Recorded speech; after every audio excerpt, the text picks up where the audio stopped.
We regret to inform you that riding a horse while drunk is apparently considered a crime to some people, specifically Australians, who simply refuse to acknowledge how considerate it is to not get behind the wheel of a car while inebriated. What's going on? I'm just waiting for a mate. Is that why your car's all smashed up and you're up on the grass at the moment, or what? And instead, let a completely sober animal take you wherever it is you need to go. Yep. I mean, hell, here in the good old United States of America, not only is it legal, or at the very least just a simple traffic violation which may land you with a small fine, but some states actually have advertisements that advocate for such activities, like this one, which is aptly titled Sober Friend, where they basically tell you, if you're gonna get drunk, don't drive, let your horse take you home. Yeah, but nay, not in the puritanical country of Australia, because earlier this week in Queensland, a 51-year-old woman was arrested and charged for riding a horse while intoxicated as she rode it through the drive-through section of a bar/liquor store. All right, yeah, I mean, we could easily gloss over the fact that this bar had a drive-through, but come on, this should easily be considered entrapment. All police have to do is wait for someone to utilize this bar's drive-through option and then just pull them over, especially if they notice that they're on a horse. Yeah, that's a honey trap. First of all, yes, there's video, and here's the official police report so you can get the full story. Officers from Springwood attended a tavern on Wembley Road at Logan Central around 11:30 p.m. in relation to a woman refusing to leave the licensed premises. Upon arriving at the business, the woman allegedly rode the horse through the drive-through section of the tavern and appeared heavily intoxicated. The woman was arrested and transported to Logan Central Police Station, where she allegedly provided a positive blood alcohol content of 0.226%. 4 times the legal limit. Good thing the horse was there. Yeah. Officers walked the horse back to Logan Central Police Station. Where an FBI official came and took care of him. And they ended the horse is fine. They ended their official statement saying, police want to remind the public that drink driving does not just mean a vehicle, it can include a horse. There you go. We've reached out to the official representative of Australia, not the Prime Minister. We're talking about Clive Palmer, to see whether or not he agrees with this law, but so far we haven't heard back. I'm waiting. I'm gonna guess Clive Palmer supports designated horse drivers. Anyways, hey you! Yeah, you! The person who's at least old enough to use a computer or phone and also happens to be such a huge Star Wars fan that your toxicity leaks into the personal lives of the people involved in making the film. Knock it off, you dumbass! What the hell are you doing? And why are you such a dick? Alright, what are we talking about now? Well, aside from repeatedly acknowledging that people who actually consider themselves to be true Star Wars fans are insufferable mostly because they obsess over the intricacies of an entertainment brand geared towards children, we're also upset because one of the actors from the most recent episodic film in the franchise had to essentially delete her entire Instagram after receiving months of abuse on the platform from toxic sci-fi dorks. Yeah, Kelly Marie Tran, who played Rose in The Last Jedi and is by all accounts an incredibly positive and uplifting person, also very funny, she's deleted every post from her Instagram after being on the receiving end of harassment which focused primarily on her race. Good job, you idiots. What the hell is wrong with you? You realize she didn't write or direct the movie, right? She was hired as an actress? Yeah, she was just playing a role. And wait, hold on. You realize this is just a movie, right? Get a grip on yourselves, but no. This was more than just people disliking her role. It was people mocking her for being Asian. So that's literally, there's no excuse for this kind of dickish behavior. It's racist. The word is racist. And a lot of kids on the internet will argue and say, oh, well, she's a public figure. Maybe she should toughen up and take criticism. Which, okay, one, spamming an actress from a movie you didn't like with the term ching chong isn't criticism. No. And two, how about you just stop being a little dick? Yeah. Listen, the movie's been out for months now. They're not going to change something that you don't like. You're making the rest of the 14-year-old Star Wars fans who just enjoy spaceships and laser guns look bad, and you're going to grow up to be old, bitter, and alone. Unless the people posting this shit actually are adults, in which case we can pretty much say with confidence that they are bitter and alone. Anyways, let's try to wrap up this daily episode on a lighter note, and there's nothing more lighthearted and fun these days than TV news, right? Okay, sorry, but sometimes TV news does bless us with some unintentionally fun stuff, so let's start out with Russia.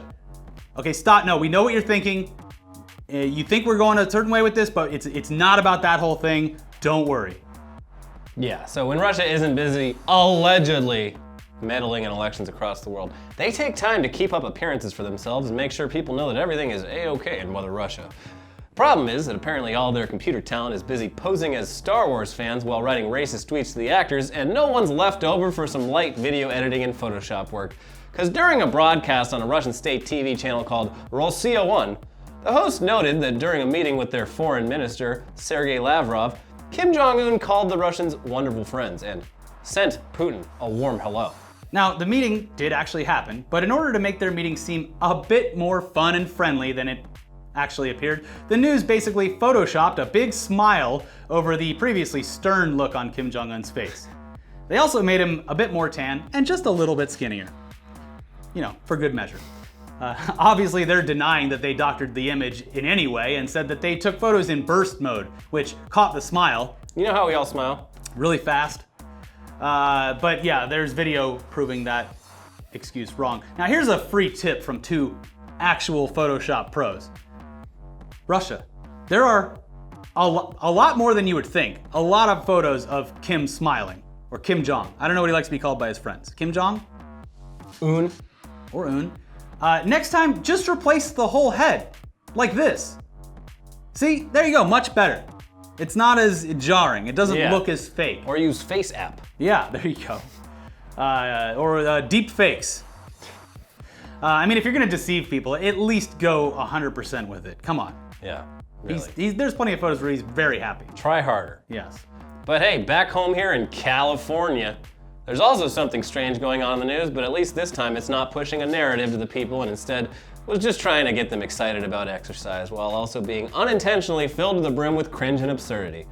Local news channel KUSI recently sent one of their intrepid young reporters down to the college to cover an event described as an inflatable run and festival. And to be quite honest, it doesn't really seem like he wants to be there. This is basically his cat fashion show. What do you mean I gotta go down and stand in a parking lot, fucking interview a bunch of kids dressed in neon? Have I fallen this far? Yes, you have. Anyways, he starts by asking questions that no one, not even the people back in the newsroom, want to answer because, to be honest, they come off a little sexual in nature. Oh, I didn't even think of that. It depends upon what the topic is. What are we talking about? Generally, inflation. If you have an inflatable boat, that's a good thing. If you heard the wind, right? It made it seem like the man might have some kind of fetish for inflatables, although it's way more likely he's just trying to be funny and just completely falls flat. He's trying to make a joke about the economy or something.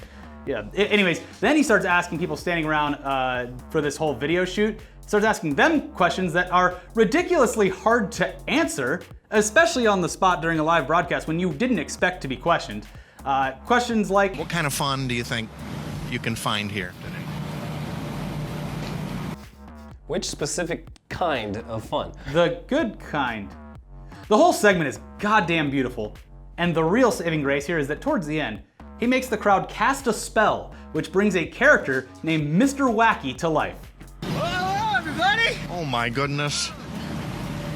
How's everybody doing? My name is Mr. Wacky. Welcome to the Inflatable Run. Mr. Wacky single-handedly, or with two arms, brings the whole off-the-rails segment back to life, back to reality, gets the point across, and becomes the newest hero for a town whose other mascots include a killer whale and Ron Burgundy. Also a mayor that hugs people too much. Oh yeah, he's a hugger. I'm a hugger.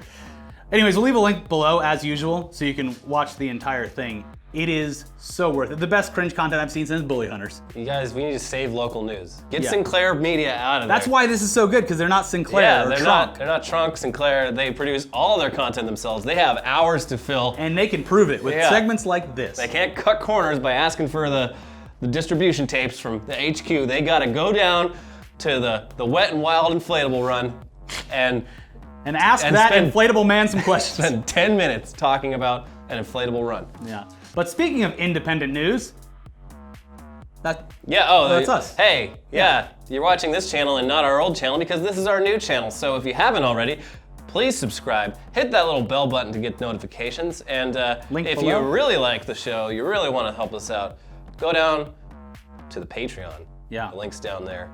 Maybe, I don't know.